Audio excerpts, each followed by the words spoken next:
فأعوذ بالله من الشيطان الرجيم بسم الله الرحمن الرحيم ربنا إني أسكنت من ذريتي بواد غير ذي زرع عند بيتك المحرم ربنا ليقيموا الصلاة فاجعل أفئدة من الناس تهوي إليهم وارزقهم من الثمرات لعلهم يشكرون آمنت بالله صدق الله العظيم قال الله عز وجل في شان حبيبه إن الله وملائكته يصلون على النبي يا أيها الذين آمنوا صلوا عليه وسلموا تسليما الصلاة والسلام عليك يا سيدي يا رسول الله وعلى آلك وأصحابك يا حبيب الله الصلاة والسلام عليك يا سيدي يا رسول الله وعلى آلك وأصحابك يا رحمة للعالمين يا صاحب الجمال ويا سيد البشر من وجهك المنير لقد نور القمر لا يمكن الثناء كما كان حقه بعد خدا بزرگ دوری قصہ مختصر حمد و صلاۃ کے بعد اللہ رب العزت کا لاکھ لاکھ شکر ہے کہ جس نے ہمیں اشرف المخلوقات پیدا فرمایا اور اس کے ساتھ ساتھ اپنے محبوب کریم علیہ السلام کا امتی ہونے کا بھی شرف عطا کیا۔ حضرت سیدنا ابراہیم علیہ السلام آپ کی زندگی پاک کا بہت ہی متبرک اور پیارا ذکر خیر جاری و ساری تھا۔ اللہ رب العزت کے جو نیک اور مقبول بندے ہیں ان کا ذکر کرنا، ذکر خیر کرنا، ان کی یاد بنانا، یہ اللہ رب العزت نے خود اس کا ذکر قرآن پاک میں بیان فرمایا۔ مثال کے طور پر اللہ تعالیٰ نے خود ارشاد فرمایا وَاذْكُرْ فِي الْكِتَابِ إِبْرَاهِيمَ، اور ابراہیم علیہ السلام کو کتاب کے اندر یاد کرو، اِنَّهُ كَانَ صِدِّيقًا نَبِيًّا، بے شک وہ سچے نبی تھے۔ تو یاد کرو، ابراہیم علیہ السلام کو یاد کرو۔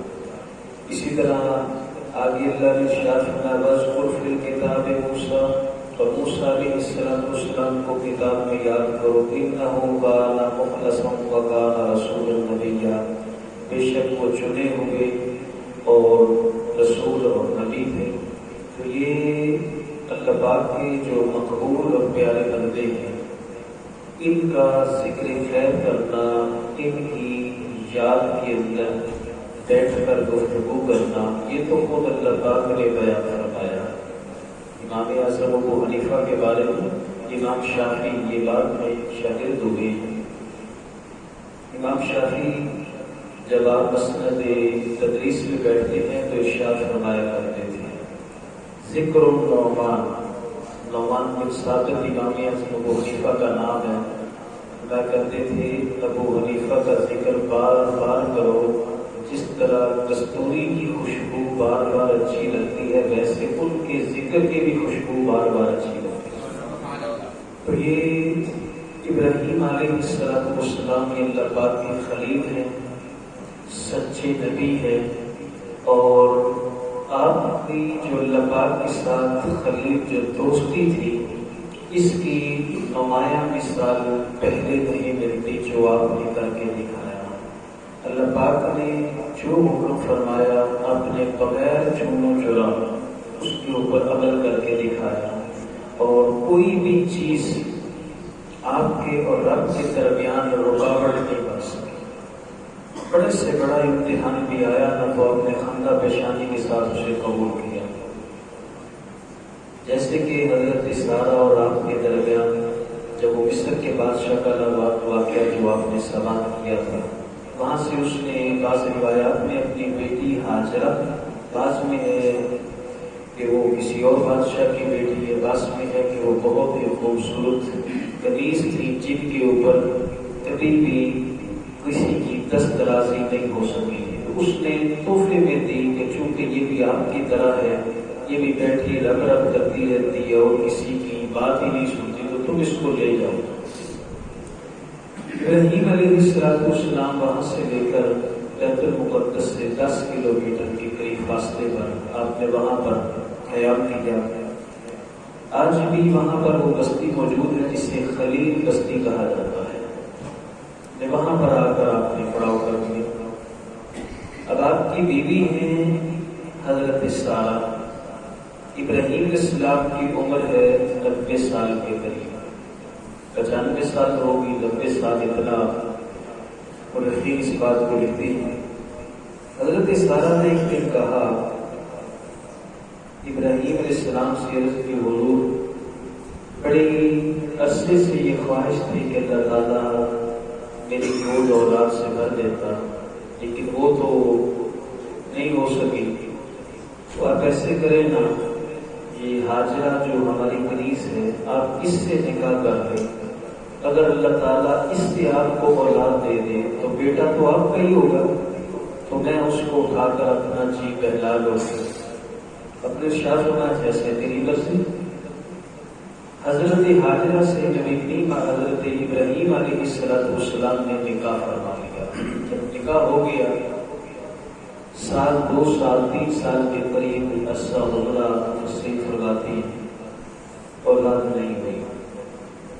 اولاد نہیں ہوئی تو آپ نے پھر وہ دعا کے لیے ہاتھ بلند کر، ابراہیم علیہ السلام نے دعا کے لیے ہاتھ بلند کر۔ یہ اللہ والوں کی یہ دعائیں بھی بڑی نرالی ہوتی ہیں۔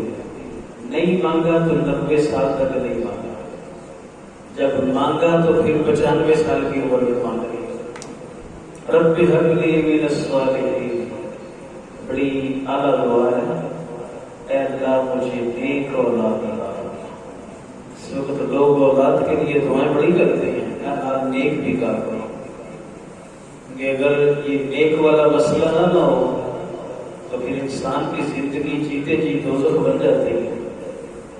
بیٹا نافرمان ہو جائے، شرابی بن جائے، زمانے کا ڈاکو اور قصاب بن جائے، تو بتاؤ کس کے سامنے باپ منہ دکھانے کے قابل رہے گا؟ پھر تو وہ اخبارات میں آ کر نام نہیں چڑھتا، میرا اس بیٹے سے کوئی تعلق نہیں ہے، یہ جو چاہے وہ کرتا رہے۔ باپ نے دعا کی، رب ہب لی من الصالحین، اے اللہ مجھے نیک اولاد عطا فرما۔ ادھر آپ یہ دعا کرتے ہیں، لباک کے جو برگزیدہ بندے ہوتے ہیں ان کی ادائیں بڑی نرالی ہوتی ہیں، اور پھر اللہ رب العزت بھی ان کے بڑے ناز اٹھاتا ہے، جسے وہ اپنا بنا دیتا ہے۔ پھر کبھی وہ مانگتے ہیں تو اللہ پاک انہیں عطا کر دیتا ہے، اور ان کی زبان سے نکلا ہوا لفظ کبھی خطا نہیں ہے۔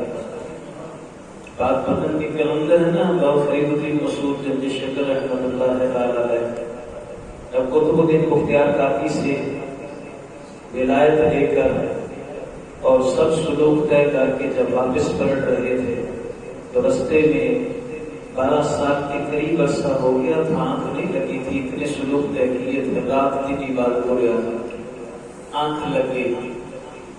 جب آنکھ لگی تو درخت کے سائے کے نیچے لیٹے تھے تو چڑیوں نے آ کر شور ڈالا، فرید الدین کی آنکھ کھلی۔ اتنے عرصے سے بعد میں نیند آئی اور وہ بھی اتنی پیاری آئی، تو اٹھتے ہی ایک جملہ کہہ دیا، اللہ کرے تسی مر جاؤ۔ ساری جتنی چڑیاں وہاں پہ تھی بول رہی تھی، وہ ساری کی ساری زمین پہ آ کر گرتی۔ فرید الدین ایک چڑی کو اٹھاتے ہیں، سینے سے لگاتے ہیں، یہ کیا ہو گیا؟ میرے پیر کو پتا چلا تو وہ کہیں گے کرامت بھی کیا دکھائی کہ زندوں کو مار دیا، تو میں کیا منہ دکھاؤں گا؟ چہرہ آسمان کی طرف کر کے عرض کرتے ہیں، مولا یہ تو مر گئی ہے، میں نے تو ویسے کہا تھا، میرا تو مارنے کا ارادہ نہیں تھا۔ آواز آتی ہے، ارادہ نہیں تھا، زبان تیری سے نکلا تھا، زبان تیری سے نکلا تھا کہ مر جاؤ۔ یا اللہ میں تو نہیں چاہتا، تو فرمایا اب زبان سے تو کہہ دے زندہ ہم فرما دے۔ آپ نے کہا وہ چڑیوں زندہ ہو جو زندہ ہوگی. یہ اللہ والا اللہ کے جو مقبول بندے ہیں جب زبان سے کچھ نکلتا ہے نا رب حب لی من الصالحین. ابراہیم علیہ السلام نے دعا کیا اللہ مجھے نیک اولاد عطا فرما. اللہ نے اسی وقت جبریل علیہ السلام کو بھیجا جا کر خوشخبری دے دو ہم اسے علم والا ایک بیٹا عطا فرمائیں. علم والا بیٹا عطا فرمائیں. ادھر دعا مانگی ادھر اللہ پاک نے شرط قبولیت عطا فرمائی. اسماعیل علیہ السلام کی ولادت باسعادت ہوئی. حضرت ابراہیم علیہ السلام ظاہر بات ہے آخری عمر میں اولاد ملے اور پھر اپنی دعاؤں سے مانگی ہو تو پیار تو آتا ہے. تو اپنا وہ اٹھا لیتے جب باہر سے تشریف لاتے اسماعیل علیہ السلام کو اٹھا لیتے گلے سے لگاتے چھوٹے. حضرت سارا کو رشک ہونے لگا. ایک ہوتا ہے حسد ایک ہوتا ہے رشک. رشک ہونے لگا یہ میری کنیز ہے اس کے پاس اولاد آ گئی اس کا تو مقام مرتبہ میرے شوہر کی نظر میں بلند و بالا ہو گیا. میں تو بیسی رہے گی میرے پاس تو ابھی تک اولاد نہیں ہے. تو غصے میں آ گئی ایک اب ایسے کریں ان کو دور جا کے چھوڑ آئے کسی جگہ میں نہیں ان کو رکھ سکتی. حضرت ابراہیم علیہ السلام نے شاہ فرمایا سارا یہ بات اچھی نہیں ہے. چھوٹا سا بچہ ہے اور اس کی ماں ہے میں کیسے چھوڑ کے آ جاؤں. وہ آگے سے بھی اللہ کی نبی کی زوجہ ہے نا. ابراہیم علیہ السلام ایک بات بتائیے کل میری مننی ہے کہ رب نہیں اللہ پاکی مانو. اللہ سے پوچھ لینا وہ کیا کہتا ہے. تو آج یہ اللہ کیا کرو میں جیسے سارا کہتی ہے ویسے کر دو. چھوڑو انہیں جا کر جنگل کے اندر. یہ کہتی چھوڑ دو. یہاں میں ایک بات یاد رکھنا ہم اپنے کام کو نبی کے کام پر قیاس نہیں کر سکتے. اگر یاد رکھیں کسی سے غلطی ہو جائے نا لوگ کہتے ہیں وہ بھول گئے تھے کی ہوئے ساڑھے بابے آدم بھی تھے بھولے سکتے. اپنی بھول کو نبی کی بھول پہ قیاس نہ کرو. وہ مقام نبوت ہے ہم مقام عبد پہ ہیں. ہم مخلوق ہیں اے نبی بھی مخلوق لیکن ان کا جو رابطہ رب سے ہے نا اتنا ہمارا نہیں ہے. وہ احکامات اللہ سے لیتے ہیں ہم تک پہنچاتے ہیں. پتہ ہے حضور اسلام نے نماز پڑھائی صحابہ کرام نے پڑھی. نماز کے دوران کچھ ارکان زیادہ ہو گئے یا کم ہو گئے. ایک رکعت زیادہ ہو گئی یا کم ہو گئی. حضور اسلام نے سلام پھیرا. صحابہ کرام نے عرض کیا رسول اللہ کیا نماز کے اندر تبدیلی آ گئی ہے. بولا کیا ہوا رسول اللہ آج آپ نے اتنا پڑھنا تھا اتنا پڑھ دیا. فرمایا میں بھولتا نہیں ہوں بھلا دیا جاتا ہوں میری امت کے لیے طریقہ بن جائے. انہیں پتہ چل جائے کہ نماز میں بھول جائیں تو نماز کو مکمل کیسے کرنا ہے. ٹھیک ہے. تو یہ اپنی غلطی اور خطا کو آدم علیہ السلام کی خطا پر قیاس نہیں کرنا چاہیے. آدم علیہ السلام سے خطا ہوتی ہے تو آپ زمین پہ تشریف لاتے ہیں واپس جائیں گے تو سارے گندے ادھر رہ جائیں گے. جو اچھے ہوں گے ان سب کو لے کر جنت میں چلے جائیں گے. گھر ہے نا ایک گھر اس کے اندر دو بھائی لڑ پڑے تو گھر اجڑ جاتا ہے تباہ و برباد ہو جاتا ہے. جو کہ دو براس کی لڑ پہ یار گھر ہی اجڑ گیا تقسیم ہو گیا یہ ہو گیا وہ ہو گیا. واقعہ یوسف پڑھو یوسف علیہ السلام کے بھائی آپ سے جب وہ عزت کرنے لگے ان کے درمیان جب لڑائی ہوتی ہے تو اللہ تعالیٰ یوسف علیہ السلام کو مصر کی بادشاہی عطا فرماتا ہے. اپنا کوئی کام نبی کے کام پہ قیاس نہ کرنا. بخاری شریف کے اندر یہ حدیث پاک سیاستہ کے اندر موجود ہے. کہتے ہیں حضور اسلام نے جب یوم وصال رکھے متواتر روزہ رکھا. صبح کے وقت آ کر اسلام نے کھا لیا. شام آئی کچھ نہ کھایا نہ پیا. اگلا دن آ گیا کچھ نہیں کھایا پیا. اس سے اگلا دن آ گیا حضور نے کوئی چیز نہ کھائی ہے نہ پی. لگاتار کام چل رہا ہے. صحابہ کرام نے حضور کو دیکھا آقا علیہ السلام نے یوم وصال رکھنے شروع کر دیے. لگاتار روزے نہ کھاتے نہ پیتے. صحابہ نے بھی کھا کے رکھنا شروع. وہ پہلا دن تک سوکھا نہ کیا. دوسرا دن آیا تو ریٹائر ہو گئے. تیسرا دن آیا تو مسجد میں نمازی بہت کم، کوئی کا دکا بیٹھا ہے، باقی ہے کوئی۔ اسلام نے ارشاد فرمایا ہو کیا ہوا، کدھر گئے ہو تم؟ صحابہ کرام سے مخاطب ہو کے فرمایا کدھر ہو؟ یا رسول اللہ آپ نے بھی یوم وصال رکھنے شروع کر دیے، ہم نے بھی روزے جو رکھنے لگاتار رکھنے شروع کر دیے۔ فرمایا بلاؤ ذرا سب کو۔ جب سب کو بلا لیا گیا، ان کے اندر ابو بکر و عمر عثمان و علی طلحہ زبیر سارے صحابہ کرام موجود ہیں۔ رسول اسلام نے ایک جملہ ارشاد فرمایا ایکم مثلی، تم میں کون ہے جو میری طرح ہے؟ کون ہے جو میری طرح ہے؟ صحابہ خاموش ہو گئے۔ وہ فرمایا کہ تم سمجھتے ہو کہ شاید تم میری طرح ہو، سنو میں نہ کھاتا ہوں یہاں پہ نہ پیتا ہوں، میں اپنے رب کے پاس ہوتا ہوں، وہ مجھے کھلاتا بھی ہے مجھے پلاتا بھی ہے۔ یہ بات ہے یہ علم کے حوالے سے اور دین کے حوالے سے یہ بات اپنی گوش گزار پکی کر لیں، اپنا کوئی کام نبی کے کام پر قیاس نہیں کرتے۔ اب حضرت سارہ اور ہاجرہ کے نام میں اختلاف ہوا، جب اختلاف ہوا تو دیکھیں اگر آج کسی کی دو بیویاں لڑ پڑیں تو اس کا گھر تو جہنم بن جائے گا۔ یہ دو شادیاں کی ہیں، اسلام نے 4 کی اجازت دی ہے، ہمارا ٹرینڈ ہے کہ ہم لوگ اس کو مایوس سمجھتے ہیں۔ ہاں جس کے پاس اللہ نے اس کو وسائل دیے ہیں وہ پورے کر سکتا ہے۔ یہ جو قرآن نے اجازت دی ہے فَانكِحُوا مَا طَابَ لَكُم مِّنَ النِّسَاءِ مَثْنَىٰ وَثُلَاثَ وَرُبَاعَ، ایک ایک کر لو، 2 سے شادی ہو سکتی ہے، 3 سے، بیک وقت 4 سے ہو سکتی ہے شادی، اگر وہ کرنا چاہے تو کر سکتا ہے۔ اب اگر کسی کی 2 بیویاں ہوں، ان کے درمیان اختلاف ہو جائے تو وہ گھر اجڑ جاتا ہے، اور نبی کی 2 بیویاں ہوں حضرت سارہ اور ہاجرہ، ان کے درمیان اختلاف ہو تو مکہ شہر آباد ہو جاتا ہے، مکہ شہر آباد ہوتا ہے۔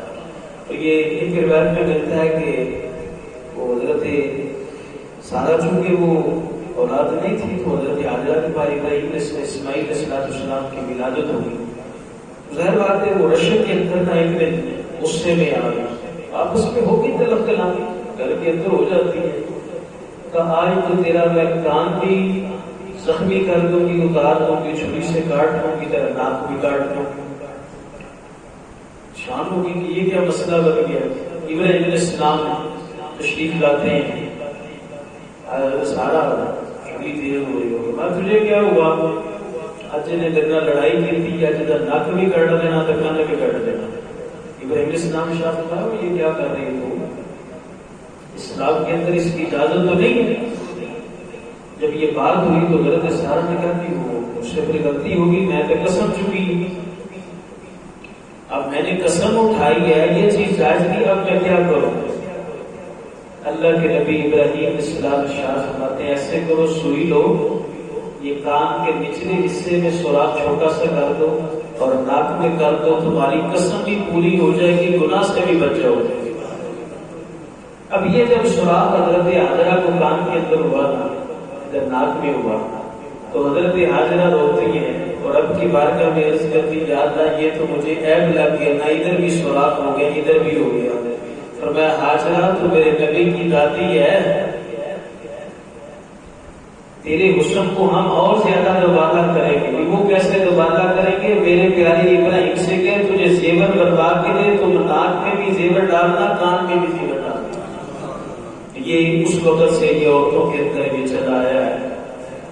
حضرت ابراہیم علیہ السلام نے جب یہ بات ہوئی تو عرض کی یا اللہ آپ کیا فرمائیں، ان کو اٹھاؤ لے چلو اور ان کو جنگل کے اندر چھوڑ دو۔ آپ نے اونٹنی لی، مشکیزہ لیا پانی کا، کچھ کھجوریں لی، اسماعیل علیہ السلام کو گود میں اٹھایا، سواری پہ بیٹھ کے حضرت سیدہ ہاجرہ سے کہا کہ آپ پیچھے بیٹھ گئے۔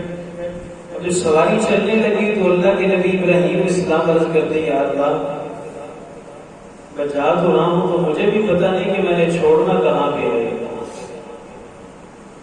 اس وقت آپ کی طرف وہی آتی ہے پیارے خلیل تجھے فکر کرنے کی ضرورت نہیں ہے، بس جدھر یہ سواری چلتی ہے جہاں پہ جا کے رک جائے گی وہی ان کی منزل ہوگی۔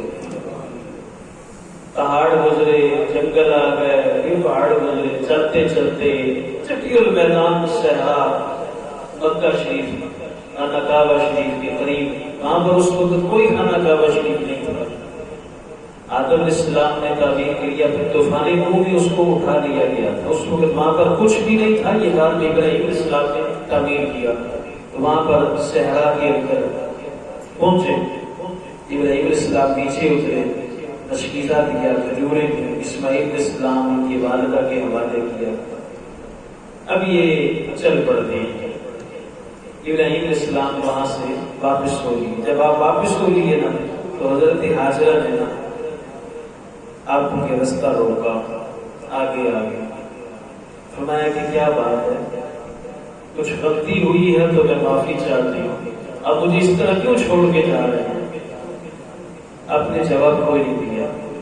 اب 3-4 مرتبہ حضرت حاجرہ نے روکا، آپ نے جواب نہیں دیا۔ بالآخر حضرت حاجرہ نے روک کر ایک لفظ کہا، ابراہیم ایک بات بتائیے، کیا آپ مجھے رب کے حکم سے چھوڑ کے جا رہے ہیں؟ آپ نے اسی وقت ارشاد فرمایا، ہاں یہ میرے رب کا حکم ہے۔ حضرت حاجرہ نے رستہ چھوڑ کے کہا، اب آپ جائیں، جو ذات یہاں پہ لے آئی ہے وہ ہماری کفیل بھی خود بن جائے۔ وہ سوچ سکتا ہے جنگل ہو، صحرا ہو، وہاں پہ اپنی بیوی ہو، بندے کا بچہ ہو، پھر انسان کو وہاں پہ چھوڑ کے چلا جائے، ابھی دور دور تک انسانی آبادی کا نام و نشان نہ ہو، چاروں طرف سے جنگلی درندوں کا، جہاں پہ سایہ بھی کوئی نہیں ہو۔ اس وقت بھی جو لوگ مکہ میں رہتے ہیں، جب گرمی پڑتی ہے تو پہاڑوں کا رنگ بھی اکثر کالا ہو جاتا ہے گرمی کی وجہ سے۔ اس وقت بتائیں وہاں پر تو تھا ہی کوئی نہیں۔ حضرت عاصم مطلب ہے نا، ان کے بارے میں ملتا ہے کہ آپ وہ حج پہ جانے لگے تو بیوی سے کہا کہ اچھا میں جا رہا ہوں، تجھے کو خرچہ وغیرہ دے دوں تو تو رکھ لے۔ انہوں نے کہا لے جاؤ، جا رہے ہو تو جاؤ، انہوں نے تجھے ضرورت نہیں ہے۔ کہا ضرورت کس بات کی ہے، رزق تم دیتے ہو، رزق تو میرا رب مجھے دیتا ہے، تم جاؤ۔ اور جب آپ چلے گئے تو ہمسائی نے آ کر آپ کی زوجہ سے پوچھا، سناؤ کیسا عذر و قات ہوتا ہے؟ کہا کھانے والا چلا گیا، دینے والا آپ بھی میرے پاس پہنچ گیا۔ اپنے اپنے ضرب کی بات ہوتی ہے۔ ابراہیم علیہ السلام نے جب رستہ چھوڑ دیا تو آپ وہاں سے سیدھا آگے آئے۔ جب پہاڑ کی اوٹ میں آئے، اللہ کے نبی تھے، اللہ کا حکم تو مان لیا، چھوڑ دیا، حکم مان لیا، وہاں سے دور آ گیا، بیوی اور بچہ دونوں اوجھل ہو گئے۔ جب وہاں پہ پہنچتے ہیں نا پہاڑ کی اوٹ، اس وقت اللہ کی بارگاہ میں عرض کرتے ہیں، مولا حکم تیرا مان لیا میں نے، لیکن دعا کرنا تو مجھے ہے نا، وہ تو حق ہے۔ اس وقت آپ نے پھر دعا کی، ربنا انی اسکنت من ذریتی، اے اللہ میں اپنی اولاد کو بواد غیر ذی زرع، ایک ایسی جگہ پہ چھوڑ کے جا رہا ہوں جہاں پہ کوئی کھیتی، کوئی اناج، کچھ بھی نہیں ہے، عند بیتک المحرم، تیرے حرمت والے، عزت والے گھر کے پاس۔ ربنا اے میرے رب، لیقیموا الصلاۃ، تاکہ یہ نماز قائم رہے، فاجعل افئدۃ من الناس تہوی الیہ، اور لوگوں کے دل اس کی طرف پھیرتے، وارزقہم من الثمرات، اور انہیں پھل عطا فرما، لعلہم یشکرون، تاکہ یہ شکر گزار بن جائے۔ یہ لوگ سعودیہ گئے ہو، جو یہاں پہ وہاں پہ رہتے ہیں نا، مکہ شہر کے اندر کوئی فصل نہیں ہوئی، کوئی کھیتی باڑی نہیں ہے، لیکن جو گئے ہیں ان سے پوچھ لیجئے، ہر قسم کا پھل مکہ میں موجود ہوتا ہے۔ اور یہ کیوں ہوتا ہے؟ ابراہیم علیہ السلام کی دعا کا اثر۔ آپ نے جو دعا فرمائی نا، اس دعا کا اثر یہ ہے کہ ہر قسم کا پھل وہاں پر موجود ہوتا ہے۔ اب حضرت حاجرہ، اسماعیل علیہ السلام، ابراہیم علیہ السلام تو چلے گئے، اب 2-4 دن گزرے، وہ جو کھجوریں اور شکیزہ پانی ختم ہو گیا، اور جب وہ ختم ہو گیا تو پھر مسئلہ تو ظاہر بات ہے، آپ جانتے ہیں اگر ماں کھائے گی نہیں تو پھر دودھ کیسے اترے گا؟ خشک ہو گیا تو ابراہیم نے اسماعیل علیہ السلام پیاس کی وجہ سے شدت سے نڈال اور آپ نے رونا شروع کیا۔ اب حضرت حاجرہ نے اسماعیل اسماعیل اسلام کو بٹھایا، قریب صفا اور مروا 2 پہاڑیاں ہیں۔ اس وقت تو وہ ان کا نشان موجود ہے، مکمل پہاڑی نہیں ہے، نشان ہے کہ وہاں پہ اس وقت تو وہ مشقت بھی نہیں ہے، یعنی کہ اے سی وغیرہ چل رہے ہیں اور لوگ جو ہے وہ صفا مروا پہ سعی کر رہے ہیں۔ تو خیر آپ نے وہاں پہ لٹایا اور آپ پہنچی پہاڑی پہ، دور تک دیکھو شاید کوئی مجھے پانی کی اثرات نظر آ جائے، کوئی پانی کوئی انسان نظر آ جائے تو چلو۔ تو آپ جب وہیں نا بالکل درمیان میں جو دونوں پہاڑیوں کے درمیان والا حصہ تھا، اس کے دوران جب پہنچتی ہے تو اسماعیل اسلام نظر سے اوجھل ہو جاتی ہے۔ جب نظر سے اوجھل ہو گئے تو آپ نے وہ قدم تیز اٹھائے کہ میں اپنے بچے کو دیکھ سکوں۔ آپ نے اسی طرح 7 چکر لگائے صفا اور مروا پہ، دونوں پہاڑیوں سے اترتے وقت آرام، چڑھتے وقت آرام کے ساتھ، درمیان میں جہاں اسماعیل اسلام نظر سے اوجھل ہو جاتے ہیں وہ فاصلہ تیزی کے ساتھ طے کرتی۔ جب 7 چکر لگائے نا تو پھر آپ کی نظر پڑی اسماعیل اسلام کی بیڑیوں کی طرف، تو دیکھا کہ نیچے سے پانی ابل رہا ہے۔ تو آپ فوری طور پر وہاں سے بھاگی ہوئی ہیں اور اسماعیل اسلام کو اٹھا کر سائڈ پہ کیا، اور پانی نیچے سے ابل رہا تھا اور اس کے چاروں طرف مٹی کی ڈھیر لگا کر کہا زم زم یا ماء زمزم، اے پانی ٹھہر جا۔ آقا اسلام نے ارشاد فرمایا اللہ تعالیٰ رحم فرمائے سیدہ ہاجرہ پہ، اگر وہ زمزم کا لفظ نہ کہتی تو یہ پوری روئے زمین پر پانی پھیل جاتا۔ کون ہے اتنا پانی کہاں سے نکلتا ہے؟ یہ آپ نے کبھی سوچا؟ پوری دنیا سے لوگ آتے ہیں اور ہر دنیا کے کونے کونے میں زمزم پانی بھر کے جا رہا ہے، لیکن آج تک ختم نہیں ہوا۔ 1 منٹ کے اندر 6660 لیٹر پانی نکلتا ہے۔ بعض نے تحقیق کی ہے تو یہ متبرک پانی وہاں سے نکلتا ہے۔ اور آقا اسلام نے اس پانی کو جب حضور اسلام نے طواف کعبہ کیا، مقام ابراہیم پہ 2 نفل ادا کیے، نفل ادا کرنے کے بعد حضور اسلام تشریف لائے زمزم کے کنویں پر۔ پھر آقا اسلام نے اس قدر پانی پیا، اس قدر پانی پیا کہ صحابہ فرمانے لگے کہ ہم کہنے لگے پتہ نہیں آج کیا ہو جائے گا۔ عرض کیا رسول اللہ ایسا کیوں؟ فرمایا مومن زیادہ پیتا ہے، منافق کم پیتا ہے۔ منافق کو آب زمزم کے ساتھ محبت نہیں ہے، یہ مومن کو محبت ہے۔ اور اس لیے کہ آقا اسلام نے ایک روایت میں لکھتا ہے حضور اسلام نے اپنا لعاب دہن بھی آب زمزم میں ڈالا ہے، بڑا برکت والا پانی ہے۔ اور سفیان ثوری فرماتے ہیں کہ میں جب گیا نا تو یہ آب زمزم وہ ہے اس کو جس نیت سے پیا جائے، اگر کوئی بھوکا ہے تو پیے گا اس کی بھوک ختم ہو جائے گی، پیاسا ہے تو اس کی پیاس ختم ہو جائے گی۔ البن حضرت ابو ذر غفاری رضی اللہ عنہ فرماتے ہیں 40 دن مکہ میں رہا، جب اسلام قبول کرنے کا ان کا واقعہ آتا ہے 40 دن یہ مکہ شریف میں رہے۔ فرمانے لگے اور کوئی شے نہیں کھاتی پیتی، میں آب زمزم کا پانی پیتا تھا، یہ میری بھوک بھی مٹا دیتا تھا، میری پیاس بھی مٹا دیتا تھا۔ آب زمزم شریف جو ہے اس کی جو ہے وہ بندوں کو قدر کرنی چاہیے، اور یہ بڑا مبارک پانی ہے۔ اب جب یہ پانی نکل آیا حضرت ہاجرہ پاک کا شکر ادا کیا، اور اللہ تعالیٰ نے قرآن پاک میں ارشاد فرمایا ان الصفا والمروہ من شعائر اللہ، بے شک صفا اور مروہ اللہ تعالیٰ کی نشانیوں میں سے ایک نشانی ہے۔ یہ تو پہاڑی ہے، صفا مروہ پہاڑی ہے، تو اللہ فرماتا ہے میری نشانی، نشانیاں کیسے بنی؟ حضرت ہاجرہ کے وہاں پہ قدم لگے تو اللہ نے اس پہاڑیوں کو اپنی نشانی بنا دیا۔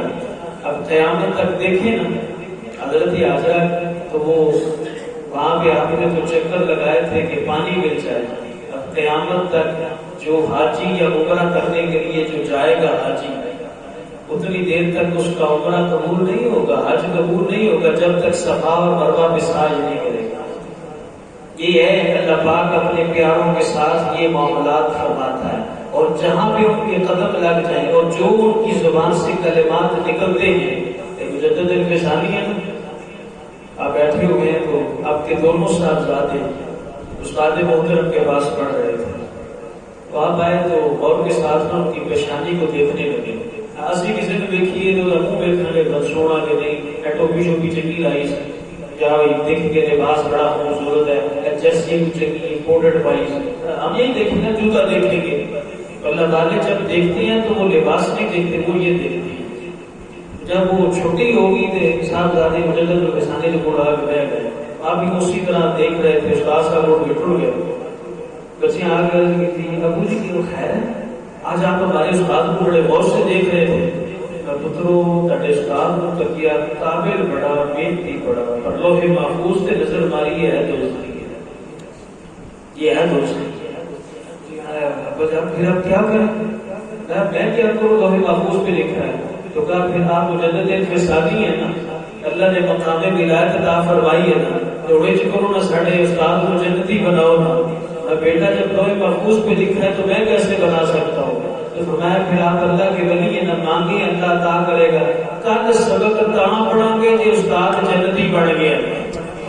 الگ سبق اس وقت پڑھیں گے جب ہمارے استاد جنتی بن جائیں گے۔ آپ نے یہ دعا کے لیے ہاتھ بلند کیے، تھوڑی دیر کے بعد مسکرا دیا، کہا وہ کیا ہوا؟ فرمایا اللہ بیٹا کے اس کو جنتی بنا دیا۔ یہ اللہ والے ہوتے ہیں۔ اللہ پاک ہمیں اولیاء کاملین سے سچی سچی محبت عطا فرمائے۔